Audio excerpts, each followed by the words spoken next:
رسوله الکریم اما بعد فاعوذ باللہ من الشیطان الرجیم بسم اللہ الرحمن الرحیم۔ روزے کے مکروہات کے بارے میں کچھ عرض کرنے کی سعادت حاصل کر رہا ہوں جی۔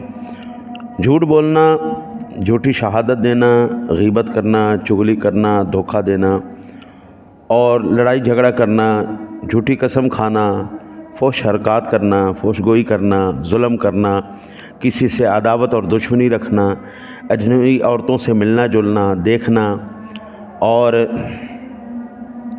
سنیما بینی یعنی فلمیں وغیرہ دیکھنا، ٹی وی VCR دیکھنا، روزہ دار کو ان چیزوں سے، ہر قسم کی بری چیزوں سے پرہیز کرنا چاہیے۔ ان چیزوں سے روزہ فاسد تو نہیں ہوتا، البتہ روزہ مکروہ ہو جاتا ہے، اس کی روحانیت ختم ہو جاتی ہے۔ اور روزے کی حالت میں کسی چیز کو بلا عذر چکھنا، چبانا یہ مکروہ ہے۔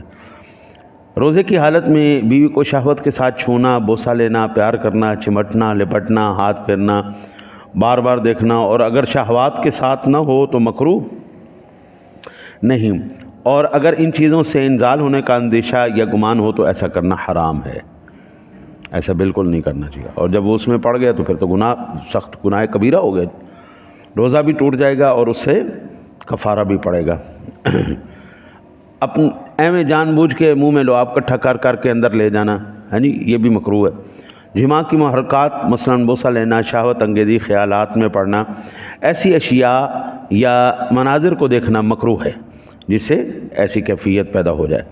بلا عذر صبح و صادق تک ناپاکی کی حالت میں رہنا یہ بھی مکروہ ہے، یہ بھی جائز نہیں ہے۔ روزے کی حالت میں اتنا خون دینا کہ کمزوری آ جائے مکروہ ہے۔ روزے کی حالت میں خون دیا جا سکتا ہے ٹیسٹ وغیرہ کے لیے، اور کوئی ٹیسٹ وغیرہ کے لیے تھوڑا سا خون نکالے یا بوتل دینی پڑے تو تب بھی کوئی حرج نہیں، لیکن اگر اتنی کمزوری آ جائے تو پھر جائز نہیں۔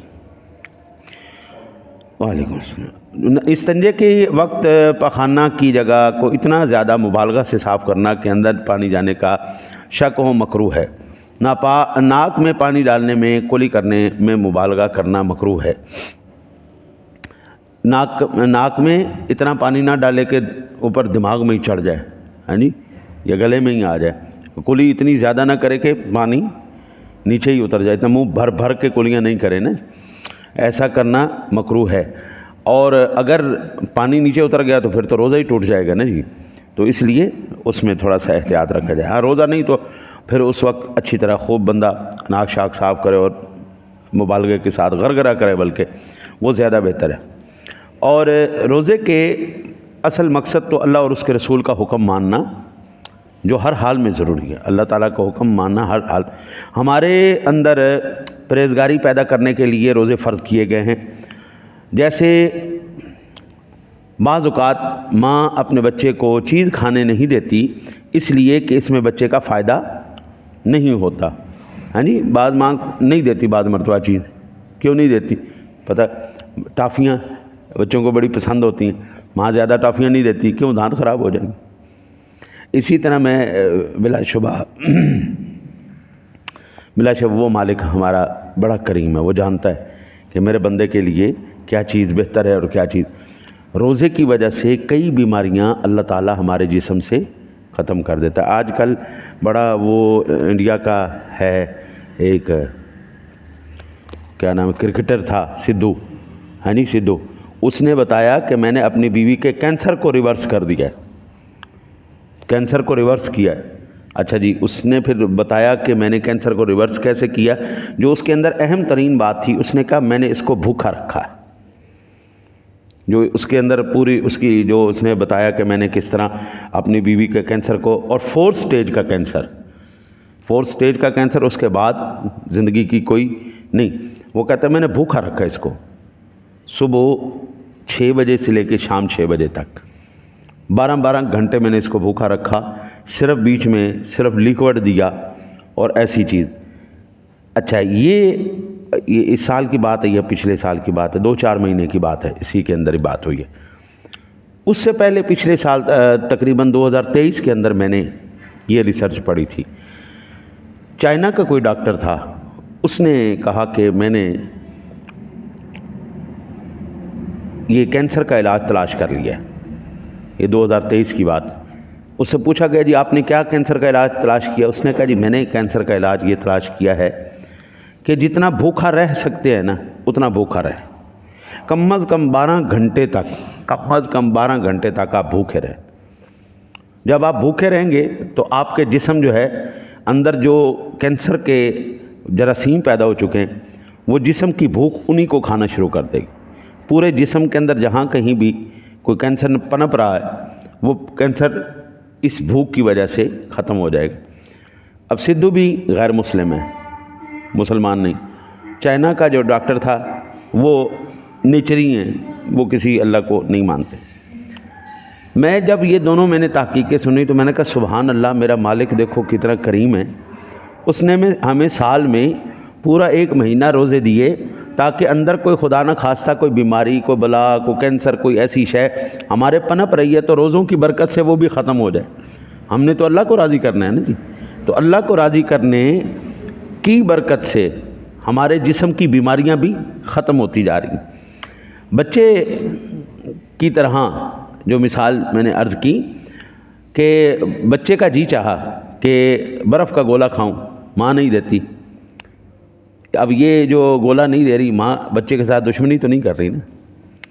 ماں بچے کو محروم نہیں رکھنا چاہتی، ماں بچے کو رلانا پسند نہیں کرتی، اس میں بچے کا فائدہ ہے۔ بالکل اسی طرح اللہ تعالیٰ نے ایمان والوں کو حکم دیا ہے کہ روزے رکھیں، اس میں روزے دار ہی کا فائدہ ہے۔ روزہ رکھنے سے ہمیں ایک تو اللہ کی رضا ملے گی، جہنم سے ہماری ڈھال بن جائے گی، اور اللہ تعالیٰ کی رضا کے ساتھ ساتھ صحت کا معاملہ بھی ہو جائے گا۔ یورپ وغیرہ میں کینسر جیسی موذی بیماریوں کے علاج کے لیے ڈاکٹروں نے روزوں یعنی فاقوں کے ہسپتال کھولے ہوئے، وہ جو کہتے رہے ادھر آؤ جی نال سانو پیسہ بھی دے کے جاؤ تو نال بھوکے بھی رہ کے جاؤ۔ اللہ کا کروڑ شکر ہے ہمیں روزہ رکھنے کے لیے کسی کو پیسے نہیں دینے پڑتے، کروڑ مرتبہ شکر ہے۔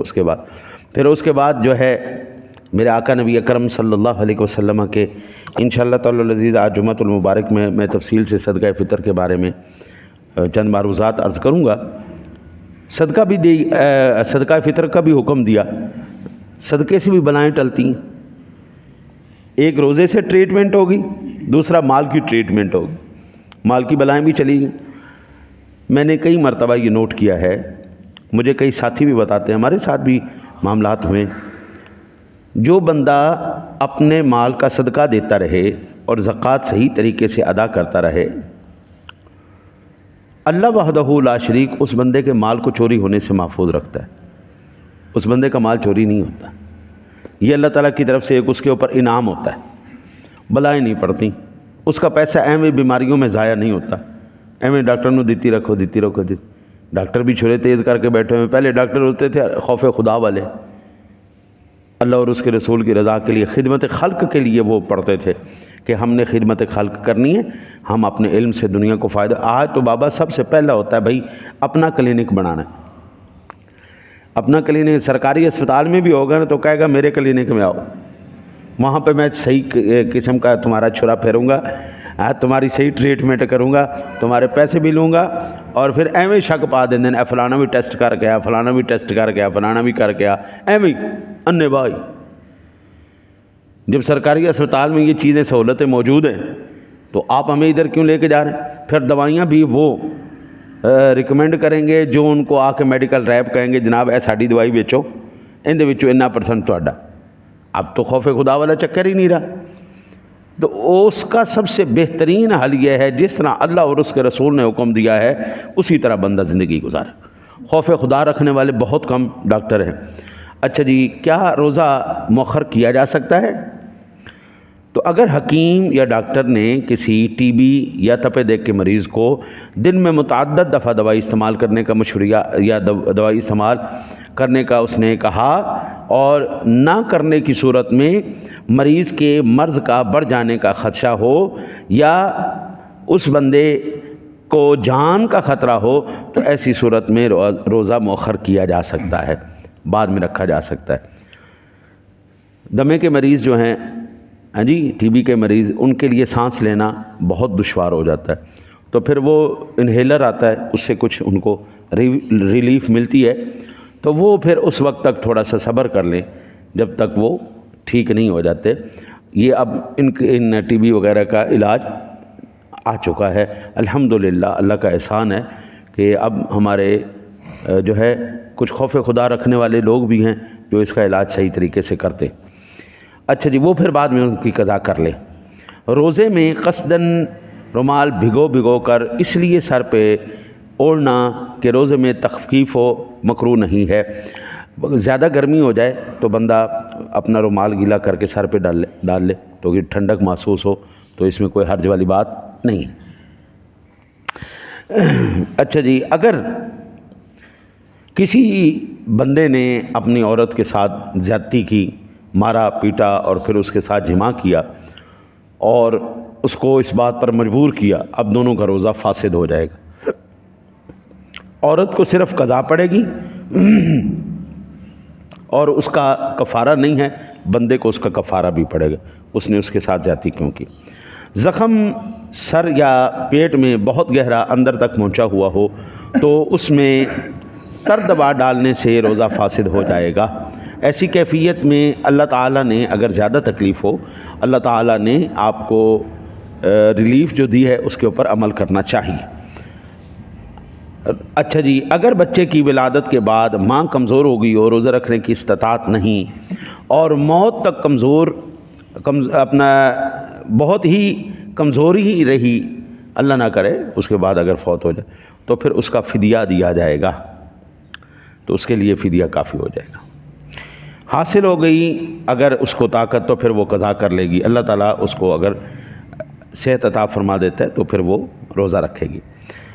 جس آدمی پر زکوٰۃ فرض ہے اس پر صدقہ فطر بھی ادا کرنا واجب ہے. فرق یہ ہے کہ زکوٰۃ کے نصاب میں سونا چاندی یا مال تجارت ہونا ضروری ہے، صدقہ فطر میں یہ ضروری نہیں، بلکہ 3 چیزوں کے علاوہ کوئی اور چیز ہے اور اس کی قیمت کم سے کم 52.5 تولے چاندی کے برابر ہو تو اس پر صدقہ فطر واجب ہے.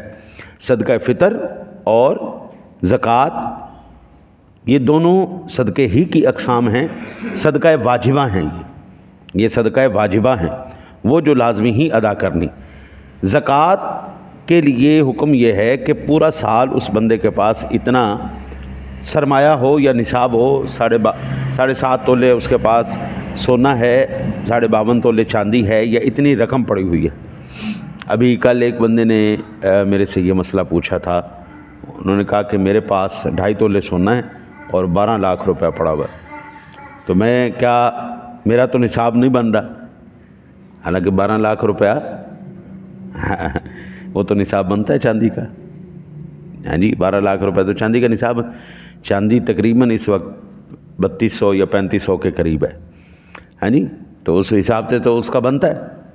تو کہتے جی، میں نے کہا ٹھیک ہے، سونے کا نہ ادا کرو، وہ نصاب کو نہیں پہنچ رہا، لیکن جو باقی پیسے پڑے ہوئے تو اس پر تو آپ جو ہے زکوٰۃ دیں گے. تو کہتا جی وہ تو نصاب کو نہیں پہنچتا. میں نے کہا بابو پہنچ چکا ہے، لگا لو حساب. آپ تقریباً 2 سے 2.5 لاکھ روپے کے قریب چاندی 52 تولے 52.5 تولے آ جائے گی تقریباً، بلکہ کم ہی ہو جائے گی. تو وہ تو نصاب کو پہنچ چکی، بلکہ نصاب سے زیادہ ہو چکا ہے.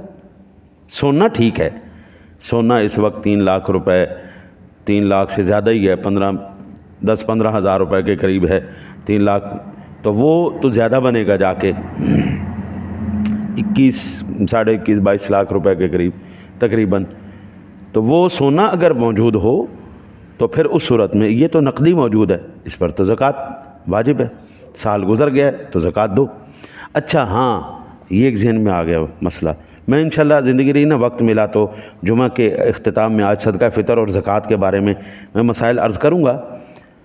بعض مرتبہ والدین اپنی بچیوں کے لیے خاص طور پر پیسہ جمع کر لیتے ہیں اور وہ اس کو جمع کر کے رکھتے ہیں کہ ان سے بچیوں کا فرض ادا کریں گے. تو اگر وہ اسی باپ کے ملک میں ہے اور وہ نصاب سے زیادہ ہے تو پھر اس کے اوپر زکوٰۃ بنے گی. اس کا حل یہ ہے ان کی ملکیت بچیوں کی کر دی جائے. ان کی ملکیت بچیوں جس کو جتنا دینا ہے وہ اتنا ان کے ملک کر دیں. اب ان کی ذمہ داری ہو جائے گی. اگر وہ اپنے پاس رکھے ہوئے ہے تو وہ ہے تو سیونگ میں نا، تو سیونگ میں جو ہوگا اس پر زکوٰۃ بنے گی، وہ چاہے سونا سیونگ میں رکھا ہوا ہے یا اسی طرح۔ اچھا جی، اللہ آپ کی خیر کرے، بعض مرتبہ خواتین کا زیور جو ہے وہ خواتین کا زیور ان کو ملکن نہیں دیا جاتا، ملکیت کے طور پر نہیں دیا جاتا، پہننے کے لیے دیا جاتا ہے۔ تو جس کی ملک ہوگا وہی اس کی زکوٰۃ ادا کرے گا۔ اگر خاتون کی ملک ہے تو خاتون زکوٰۃ ادا کرے گی، اگر بندے کی ملک ہے تو پھر اس کی زکوٰۃ بندہ ادا کرے گا، عورت ادا نہیں کرے گی۔ روزے کے دوران مرد اور عورت کے لیے منہ زیر ناف صاف کرنا جائز ہے، اس سے روزے پر کوئی اثر نہیں پڑے گا۔ صفائی کرنا، آج جمعۃ المبارک ہے تو آج اگر کوئی خط کروانا چاہتا ہے، اگر صفائی کرنا چاہتا ہے تو اس میں کوئی روزے میں کوئی فرق نہیں پڑے گا۔ صفائی کرنا اور صاف ستھرا رہنا یہ جناب رسالت مآب صلی اللہ علیہ وسلم کا عمل مبارک ہے، اور اس سے روزے میں کوئی فرق نہیں پڑے گا۔ زیر ناف سے مراد وہ بال ہیں جو مرد اور عورت کے ناف کے نیچے سے آگے اور پیچھے شرمگاہوں کے ارد گرد اگتے ہیں، ان کی ایران کے بال اس میں داخل نہیں ہیں۔ مرد حضرات کے لیے افضل یہ ہے کہ زیر ناف بالوں کو استرا یا بلیڈ یا لوہے کی بنی ہوئی چیز سے صاف کریں، کیونکہ مرد حضرات کے لیے لوہا استعمال کرنا مقوی باہ ہے، مردانہ قوت اس سے مضبوط ہوتی ہے۔ عورتوں کے لیے جو ہے وہ کریم یا کوئی پاؤڈر وغیرہ استعمال کر لیں۔ مستحب یہ ہے کہ ہفتے میں ایک بار صفائی کر لیں، 8ویں دن جمعۃ المبارک والے دن بندہ سارا صاف ستھرا ہو کے تیار ہو کے، یہ افضل ہے۔ 40 دن سے زیادہ نہ کرے، یہ مکروہ تحریمی ہے۔ 40 سے ویسے بھی گندہ رہنا جو یہ کوئی انسانیت تو نہیں ہے، نہیں، صاف ستھرا رہنا بالکل۔ جو مسجد میں آتی دفعہ خوشبو استعمال کر سکتے ہیں وہ استعمال کیا کرو۔ خوشبو بھی اب بہت مہنگی ہو گئی ہے، لیکن جو استعمال کر سکتے ہیں مسجد میں آنے سے پہلے خوشبو استعمال کر لیا کریں۔ خاص کر رمضان المبارک کے دنوں میں جو ہے وہ لازمی استعمال کریں۔ ایک تو وجہ یہ ہے رمضان المبارک کے روزوں کی وجہ سے منہ سے ظہر کے بعد اسمیل آنا شروع ہو جاتی ہے، تو وہ اسمیل جو ہے وہ دوسروں کو محسوس نہ ہو، اس لیے بھی اگرچہ وہ اپنا بری نہیں ہے، ظاہری بات ہے وہ قدرتی طور پر ہے، کیونکہ اس وقت تو بندہ پیسٹ نہیں استعمال کر سکتا نا، مسواک کر سکتا ہے، ٹھیک ہے۔ تو ان دنوں میں اگر ممکن ہو سکے تو خوشبو ضرور استعمال کیجئے، ورنہ جمعہ والے دن جو ہے وہ تو لازمی ایک سنت ہے۔ میرے آقا نبی اکرم صلی اللہ علیہ وسلم نہانا، غسل کرنا، خوشبو لگانا، صاف ستھرے کپڑے پہننا، یہ آقا جی علیہ الصلوۃ والسلام کی سنت مبارکہ بھی ہے۔ اللہ تعالیٰ اسے ہمیں فضل عطا فرمائے گا انشاءاللہ۔ اچھا جی، اگر اللہ آپ کی خیر کرے کسی نے پورا سال روزہ رکھنے کی منت مانی تو پورے سال روزہ رکھنا لازم ہوگا۔ 10، 11، 12، 13 ذی الحجہ اور عید الفطر کے دن روزہ رکھنا جائز نہیں ہوگا۔ ان 5 دنوں کے روزے بعد میں رکھ لے گا۔ ایسی منت یا ایسی وہ جو ہے نا جی وہ نہیں کرنا چاہیے جو پوری نہ کر سکے بندہ، ایسی منت نہیں ماننی چاہیے۔ بڑے جذبات کے اندر آ کے کہہ تو لیتے ہیں جناب میں مہینہ پورے روزے رکھوں گا، رکھے 2 بھی نہیں جاتے۔ ایسی منت نہیں ماننی جو پوری نہ کر سکو۔ میں جناب 100 رکعت نماز نفل پڑھوں گا تو پڑھی 4 بھی نہ جان، یا پھر بندہ ہے میں بے دلی نال پڑھی جائے، ایسا نہیں ہوتا۔ اللہ تعالیٰ سے دعا کرو اللہ تعالیٰ آپ کو مجھے عمل کی توفیق عطا فرمائے۔